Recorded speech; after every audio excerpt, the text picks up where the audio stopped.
안녕 친구들, 돌아온 걸 환영해요. 2026 U-23 아시안컵의 단연 화제, 베트남의 4강전이 드디어 열립니다. 베트남이 과연 8년 만에 결승에 진출할 수 있을지, 아니면 이 대회의 사상 첫 우승이라는 대기록을 세울 수 있을지 베트남 전역이 지금 그야말로 초미의 관심사에 빠져 있습니다. 만약 베트남이 결승에 오른다면 아쉽게도 상대는 한국이 아닌 일본이 됩니다.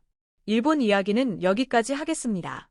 분명 일본이 만만한 팀은 아니지만 지금까지는 세트피스 한 골로 버텼을 뿐이고 패스 전개는 좋지만 슈팅 결정력에서는 전혀 위협적이지 않았다는 평가가 많습니다. 자, 베트남의 준결승 상대는 이번 대회에서 처음으로 4강을 경험하는 중국입니다. 여러분은 지금 피파 랭킹 93위와 108위 팀의 맞대결을 응원하는 흰수염고래 스포츠를 시청하고 계십니다. 정말 감사합니다. 랭킹만 놓고 보면 중국이 베트남보다 위에 있지만 이 경기에 대한 대부분의 전망은 베트남이 중국보다 한 수 위라는 평가입니다. 베트남은 조별리그와 8강전을 모두 승리로 장식하며 이번 대회의 유일한 전승팀입니다. 일본 역시 전승이긴 하지만 승부차기를 거쳐 4강에 올랐기 때문에 과정만 놓고 보면 베트남이 훨씬 깔끔하죠. 베트남은 개최국 사우디아라비아를 꺾었고 그동안 한 번도 이기지 못했던 요르단과 키르기스스탄마저 잡아내며 조 1위로 8강에 진출했습니다. 그리고 8강에서도 역시 한 번도 넘지 못했던 아랍에미리트를 상대로 승리를 거두며 전승 행진을 이어가고 있습니다. 4경기에서 무려 8골을 넣을 정도로 득점력도 뛰어나고 실점은 단 3골에 불과합니다. 반면 중국은 조별리그에서 1승 2무로 무패를 기록하며 조 2위로 올라섰고 8강에서는 우승 후보 우즈베키스탄을 승부차기 끝에 꺾는 대이변을 연출했습니다. 다만 그 기적은 정규 시간이 아닌 승부차기에서 갈린 결과였습니다. 중국은 이번 대회에서 4경기 동안 단 한 골만 넣고 준결승에 오른 축구 역사상 보기 드문 기록의 주인공이 됐습니다. 솔직히 말해 중국은 골이 터질 것 같은 느낌이 거의 들지 않는 팀입니다.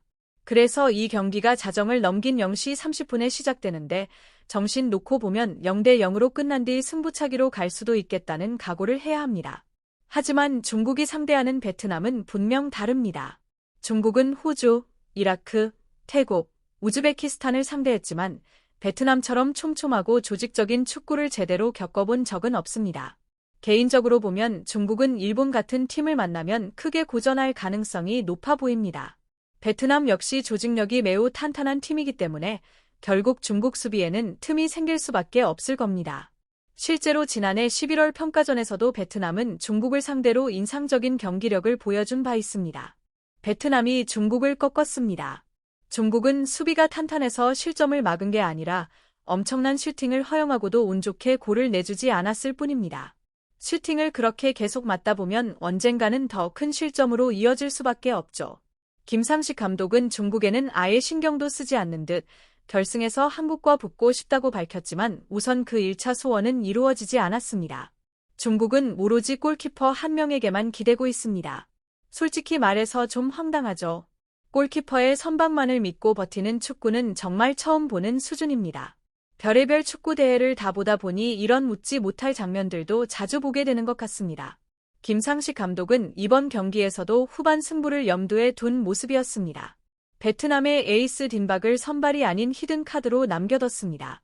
베트남과 중국 모두 8강전에서 연장전까지 치렀기 때문에 체력적인 부담이 클 수밖에 없고 중국은 베트남보다 하루를 덜 쉬고 경기에 나섰기 때문에 후반으로 갈수록 더 처질 가능성이 높았습니다.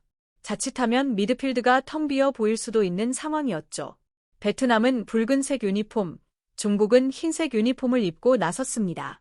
베트남 현지에서는 거리 응원이 대대적으로 펼쳐졌고 실시간 스트리밍으로만 10만 명 이상이 시청하는 채널도 있을 정도였습니다. 경기 시작부터 베트남은 1분 만에 위협적인 슈팅을 만들어냈고 중국은 기본기 부족에서 나오는 패스 미스와 트래핑 실수가 자주 눈에 띄었습니다. 전반전에 베트남의 선제골만 터진다면 결승 진출은 매우 유력해지는 흐름이었습니다. 다행히 경기는 생각보다 지루하지 않았습니다. 두 팀 모두 일단 한 골을 넣기 위해 적극적으로 맞볼 작전을 펼쳤습니다. 전반 15분까지는 중국이 슈팅 수와 점유율에서 앞섰고 피지컬을 앞세운 압박 강도도 상당히 높았습니다. 하지만 베트남의 강점은 애초에 역습이기 때문에 중국이 이렇게 공격적으로 나올수록 김상식 감독 입장에서는 오히려 반가운 전개였습니다. 물론 전체적인 경기 수준이 높다고 보기는 어려웠습니다. 아무리 어디서 본 듯한 플레이를 시도해도 기본기에서 실수가 나올 수밖에 없었죠. 그렇다고 베트남이 완전히 다른 차원에 있는 팀도 아닙니다. 두 팀의 전반적인 수준은 비슷했습니다. 다만 확실한 건 중국이 베트남을 다소 만만하게 보면서 몸싸움을 거칠게 가져갔다는 점입니다. 전반 23분, 베트남에게 세트피스 찬스가 찾아왔습니다. 오른쪽에서 직접 프리킥이 올라갔지만 중국의 수호신 골키퍼가 또 한 번 몸을 날리며 선방을 해냈습니다. 아마 중국 입장에서는 한 골을 넣은 것만큼이나 큰 만족감을 느꼈을 장면이었을 겁니다. 경기를 보다 보니 확실히 느껴졌습니다. 중국은 동아시아 축구 안에서 방향을 잃기보다는 차라리 동남아시아 축구의 흐름에 더 어울리는 팀이라는 생각이 들었습니다. 동아시아에서 계속 동네북이 되느니 호주가 아시아로 방향을 틀었던 것처럼 중국 역시 스스로의 축구 정체성을 다시 고민해야 할 시점이 아닌가 싶습니다.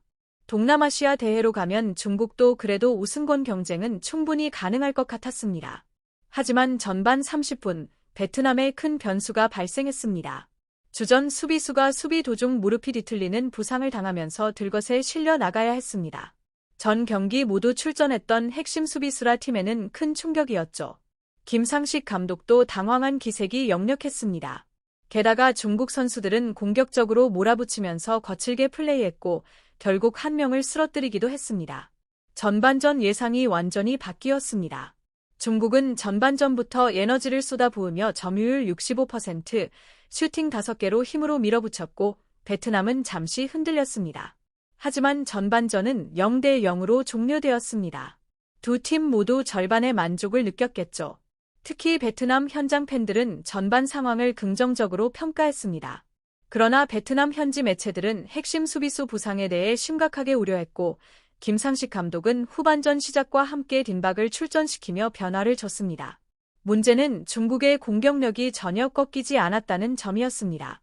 베트남은 수비 불안을 노출했고 급박한 상황에서 코너킥으로 실점하고 말았습니다.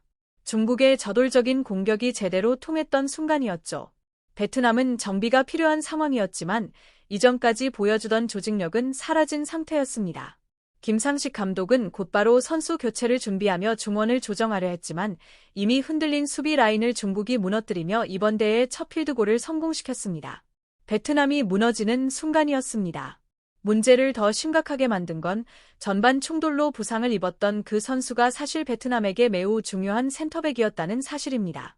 현지 기사들은 즉시 이를 김상식호의 최대 악재라고 표현했습니다. 진단 결과는 십자인대 파열. 중국은 말 그대로 강력한 압박과 조직력으로 베트남을 흔들어 놓았고 수백만 명의 베트남 팬이 밤 10시 30분 거리 응원에서 침통한 분위기에 휩싸였습니다. 체력적인 면에서도 중국이 베트남보다 우위에 있었고 이는 동남아시아 국가들이 자주 겪는 치명적인 약점이기도 했습니다. 공유와 구독, 좋아요.